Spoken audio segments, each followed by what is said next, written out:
All right, what's going on, everybody? It's Fast Cars, Fast Money. We're going over the Cup Series, Bristol Dirt, final picks, interest levels, strategies, all that stuff for this video. Wasn't able to get a Truck Series spreadsheet or video out for the race on Saturday, so do apologize for that, but wanted to make sure we got this video recorded and out with plenty of time before the race Sunday night. So be interesting to have a Sunday night dirt race, under lights at Bristol. Hopefully it'll be a little bit better than last year's. But let's go ahead and look at the slate here, some of the drivers, kind of where we are going. So a couple things to keep in mind real quick. It's a 250 lap race.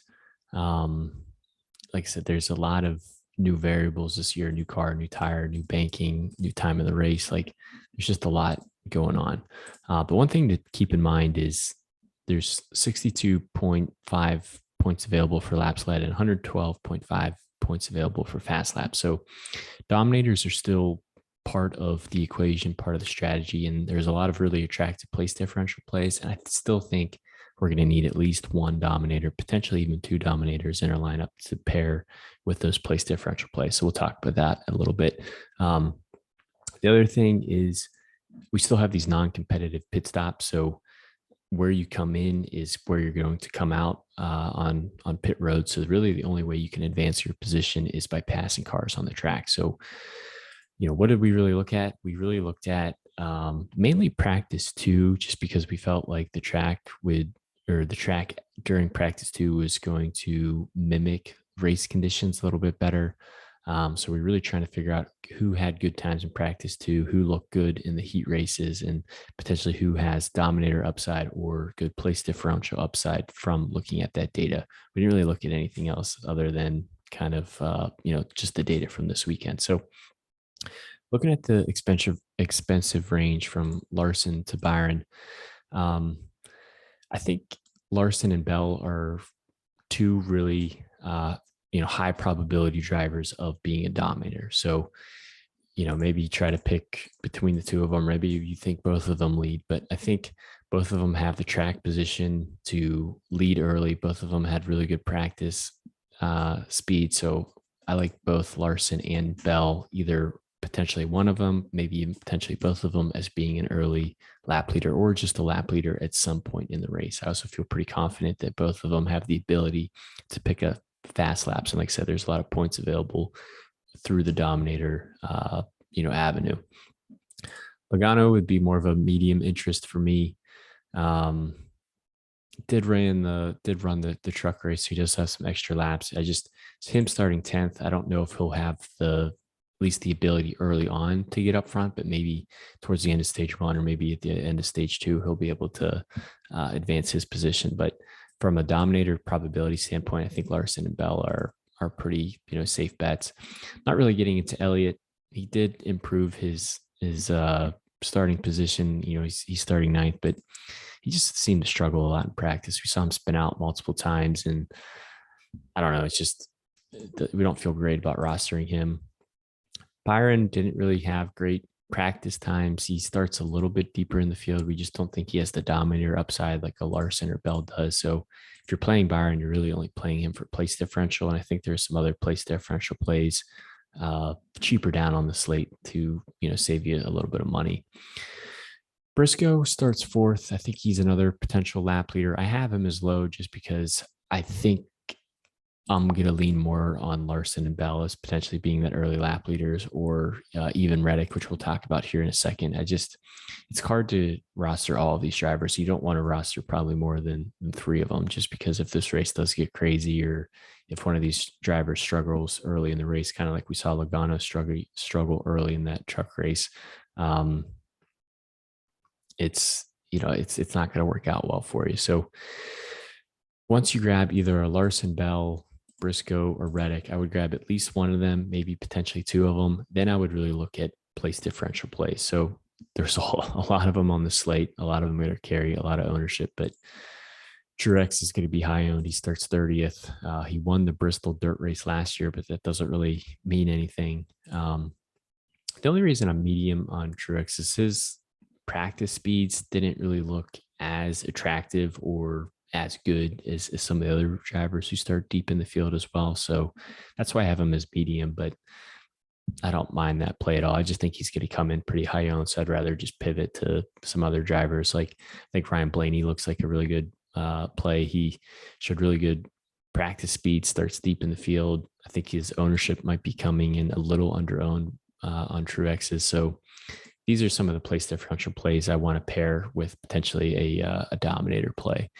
Not really getting the Busch or Bowman. I just, there's just more GPP options if you're building multiple lines, but it's going to be hard to get away from, a lot of the drivers that we have high interest on.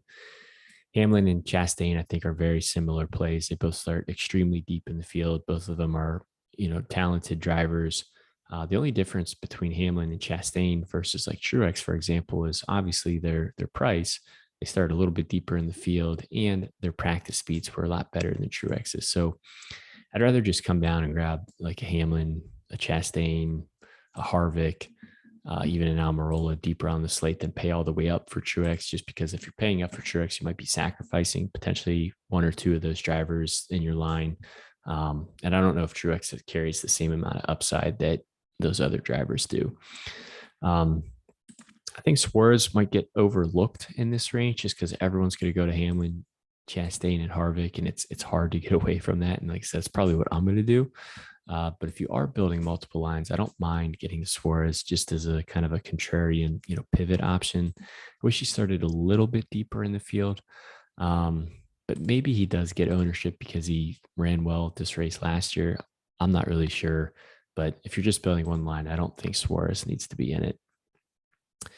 The 7K range is another range that's just kind of more GPP, just more if you're trying to get different. Stenhouse has the most dirt experience, arguably, of the drivers in this range. And his car looked decent, but my fear was with Stenhouse. If you looked at his practice speeds, he was really fast when the track had a lot of grip, had a lot of speed in it. And then as it kind of slicked off and you started to lose that grip, his speeds kind of fell. And with how long this race is, my fear is most of the races could be run under those kind of slick conditions where there isn't really a lot of moisture in the track. So that doesn't have me feeling super high about him. But again, if you're getting really to anyone in this range, you're just trying to get a little bit different. I think all these drivers are going to be relatively low owned.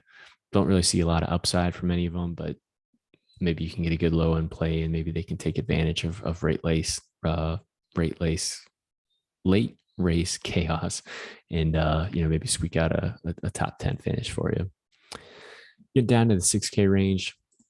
I think it's pretty obvious. I think, Eric Almirola is going to carry a lot of ownership, but he had really good practice speeds over the long run. He starts deep in the field. It's just hard to ignore the upside that he has and feel confident plugging in someone else over Eric Almirola there. The only other driver that maybe you could consider is Harrison Burton. He did run the truck race, didn't run great in that truck race, but at least he got more laps. The only problem is the trucks race nothing like the next gen cup cars, but at least he is somewhat familiar with how the track is going to react and maybe where to potentially look for grip and some things to keep in mind. So I don't mind Harrison if you need a driver down in this range or if you kind of fall to him, but if you can't afford Almirola, I'd rather just pay up for Almirola. And then getting down to the punt plays, it's crazy, a driver that's priced $5,900 starting on the pole. I don't know if that's ever happened to have a driver this cheap start that high up. My fear with Cole Custer is you just look at all the drivers around him. I mean, you have Christopher Bell, you have Tyler Reddick, Chase Briscoe, Kyle Larson. Like maybe Cole Custer leads a couple of laps, but I just don't see it out of him in the long run, especially 250 laps. Like you're playing the pole sitter because you think he's going to lead a lot of laps. And maybe you can get a good early lap leader paying that far down, but it's just, I have a hard time imagining he's going to keep the lead.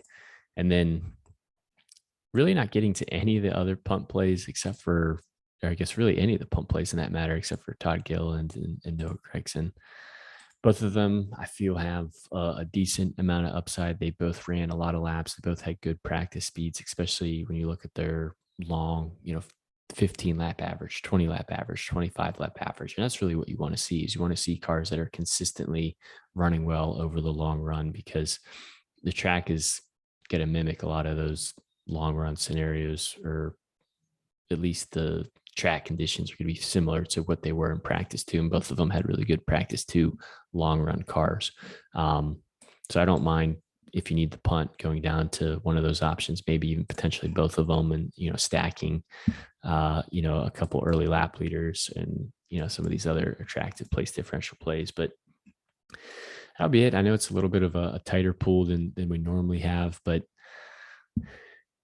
you never know with the Bristol dirt race. It's, there's a lot of unknowns that go into it, a lot of different variables, but hopefully this helps you in any way. Any questions you guys have, you can shoot us a question over on Twitter. It's at FastCarsFM. We'll post a spreadsheet there. We'll make any adjustments to the spreadsheet before lock. That way you'll know exactly where we're at. But most likely, I don't think it's going to change too much.